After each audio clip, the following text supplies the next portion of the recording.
Hi hello. നമ്മളിന്ന് ഒരു ഏലക്കാടിന് നടക്കാണ്. നമുക്ക് ഏലക്കായും ഏലവും അതിന്റെ കുറച്ച് സംഭവങ്ങൾ കാണാം. ഇതാണ് ഏലത്തിന്റെ ചെടി. ഇതിനെ നമ്മൾ തട്ട എന്ന് പറയും. ഇതാണ് ഏലത്തിന്റെ ശരം. ഇതിലാണ് കാ പിടിക്കുന്നത്. ഇതാണ് ഏലത്തിന്റെ പൂവ്. ഇപ്പൊ മഴ പെയ്തുകൊണ്ട് പൂവൊക്കെ നന്നായിട്ട് വിരിയാൻ തുടങ്ങിയിട്ടുണ്ട്.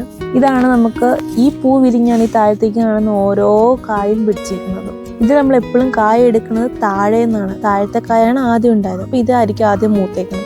ഇതെല്ലാം ഇപ്പൊ പിഞ്ചാണ്. നമ്മള് വിളവെടുപ്പ് കഴിഞ്ഞതാണ്. ഇനി ഒരു 45 ദിവസമൊക്കെ കഴിയുമ്പോഴാണ് നമുക്ക് അടുത്ത സെറ്റ് എടുക്കാൻ പറ്റുള്ളൂ. ഇപ്പോൾ മഴയൊക്കെ പെയ്ത് എല്ലാം തണുത്ത് നിൽക്കുന്നുണ്ട്. എല്ലാ ചെടിയിലും ഇപ്പൊ പൂക്കള് വീണിട്ടുണ്ട്. ഈ നമ്മൾ കാണുന്ന വെളുത്ത് കാണുന്ന കുമ്മായം ഒക്കെയാണ്. അപ്പൊ മഴ പെയ്ത് കഴിയുമ്പോഴത്തേക്ക് ഏലത്തിന് ചീച്ചിലൊന്നും വരാതിരിക്കാൻ വേണ്ടിയിട്ട് നമ്മൾ നേരത്തെ കുമ്മായി ഇട്ട് വയ്ക്കും. അപ്പൊ ഇനി മഴ പെയ്തില്ലെങ്കിൽ നമ്മൾ വെള്ളം അടിച്ചു കൊടുക്കേണ്ടി വരും. മഴ പെയ്യുവാണെങ്കിൽ അത് മണ്ണിലേക്ക് അങ്ങ് അലിഞ്ഞോളും. അപ്പൊ ഇതാണ് ഇടുക്കിയിലെ കുറച്ച് കൃഷി വിശേഷങ്ങൾ. അപ്പൊ അടുത്തൊരു വീഡിയോ ആയിട്ട് കാണാം. ബൈ.